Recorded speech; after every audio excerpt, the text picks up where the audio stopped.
Aujourd'hui, je vous montre comment poser un vernis semi-permanent parfaitement.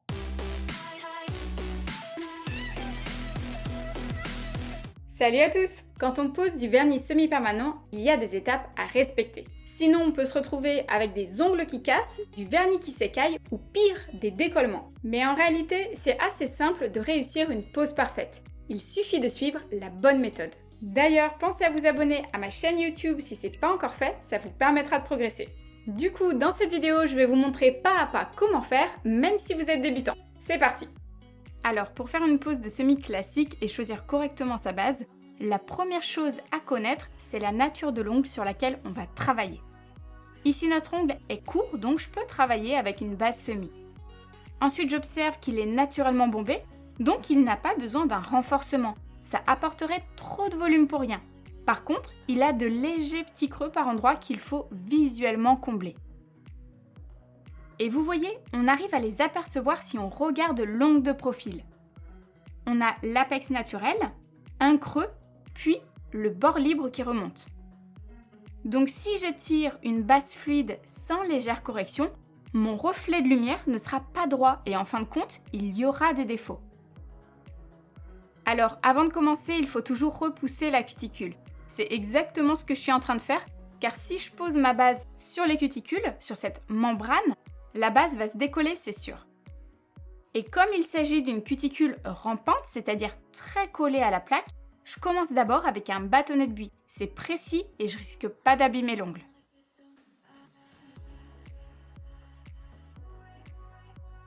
L'idée, c'est de gagner de la place. Je vais pouvoir dégager plusieurs millimètres et ce sera plus propre pour poser le vernis.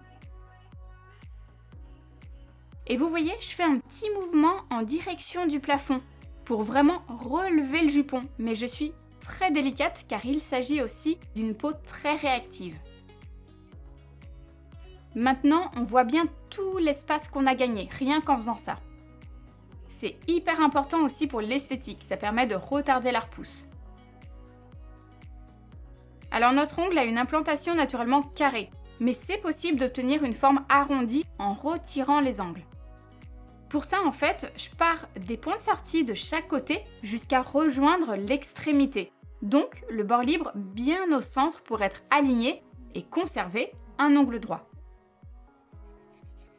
Pour le limage de l'ongle naturel, je vous conseille d'utiliser une lime à grain doux. Donc 180, c'est parfait et ça ne risque pas de le casser.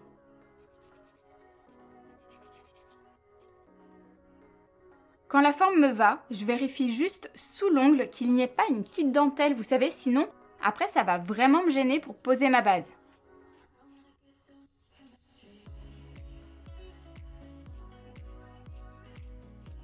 Si vous voulez en savoir plus ou tout simplement progresser, n'oubliez pas que vous pouvez rejoindre le club privé, c'est gratuit. Je vous envoie mes conseils par mail chaque dimanche. Je vous mets le lien en description, vous n'avez plus qu'à cliquer.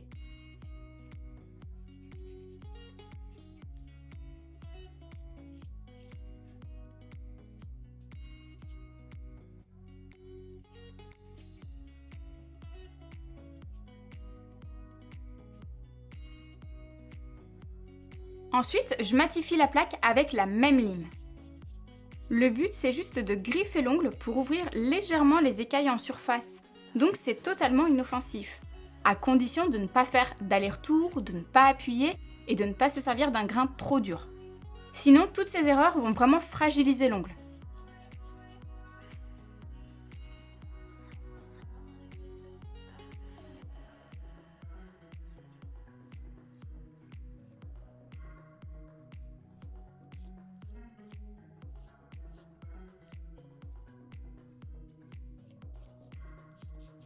Quand c'est bon, je dépoussière et je vérifie qu'il ne reste plus de zone de brillance.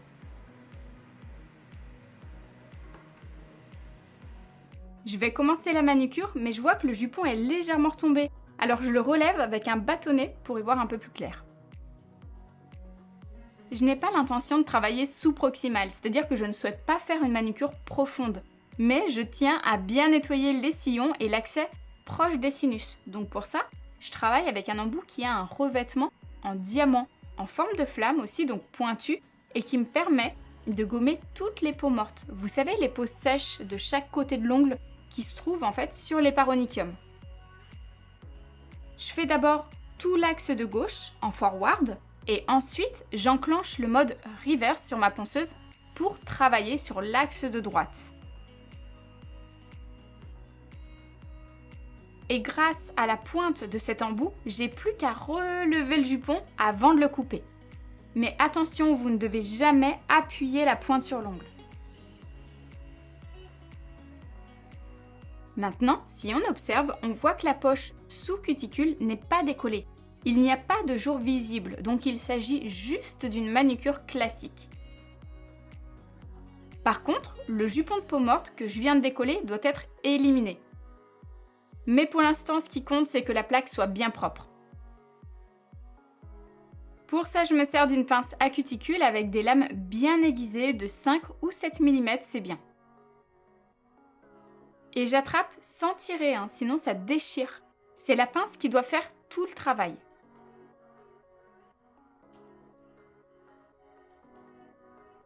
Ensuite, pour m'assurer qu'il n'y ait vraiment plus de poussière, je nettoie en aspergeant l'ongle de spray désinfectant mais sans alcool.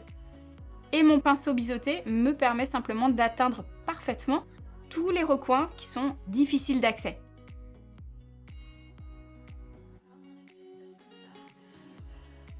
Première étape avant de poser sa base, c'est de déshydrater l'ongle. S'il reste un corps gras, c'est le décollement assuré. Donc j'applique du nail prep un peu partout.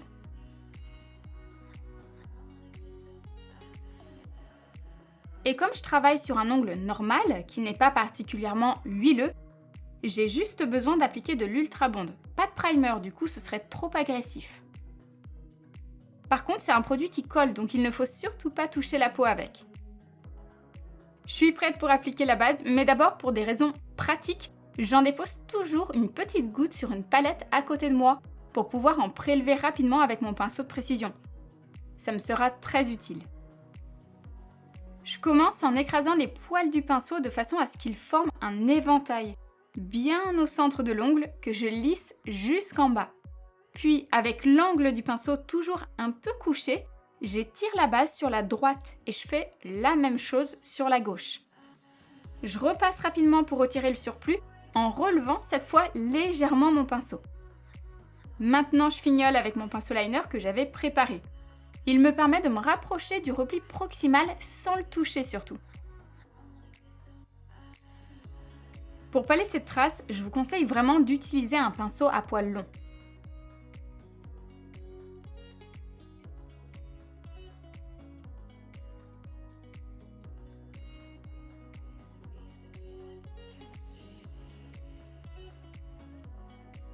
Et pour faire mes petits ajustements, je rajoute par petites touches de la base qui me permet en fait de combler les défauts de l'ongle sans pour autant créer un renforcement.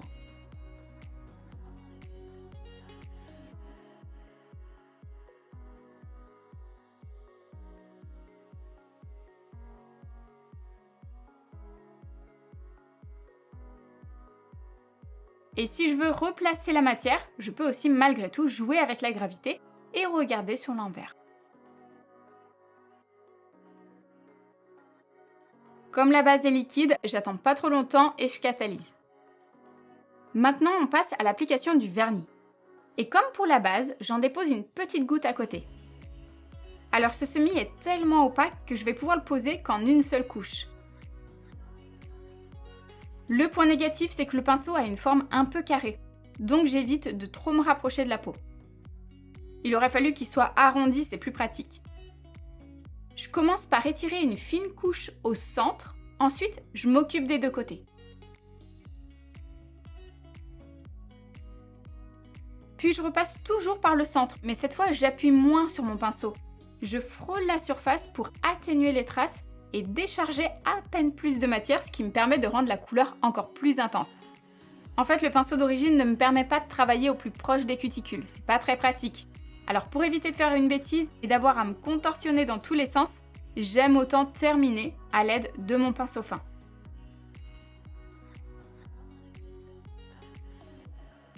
C'est tellement plus net et c'est plus adapté, je trouve, pour poser la quantité de vernis.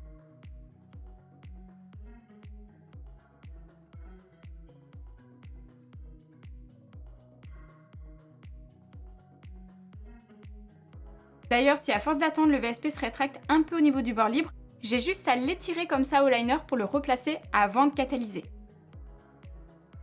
Et j'ai toujours un bâtonnet de buis pas loin en cas de besoin.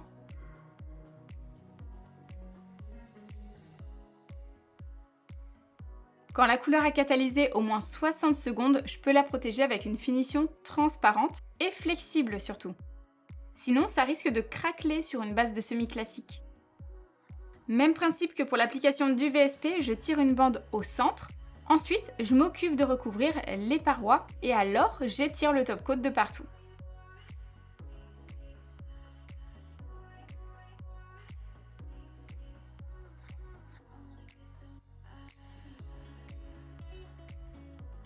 Puis avec le pinceau de précision, je prélève un peu de top coat que je dépose au compte-gouttes sur les creux. Car souvenez-vous, comme l'ongle ne nécessite pas de renfort, je n'ai pas rajouté de volume. Mais si j'aperçois de tout petits défauts à combler, je peux le faire grâce à ma base bien sûr, mais aussi grâce à ma finition. Pour éviter que l'ongle ait un aspect tassé comme ça sur les côtés, pensez bien à remonter la matière au centre. Il faut surtout pas qu'elle coule sur les côtés en fait.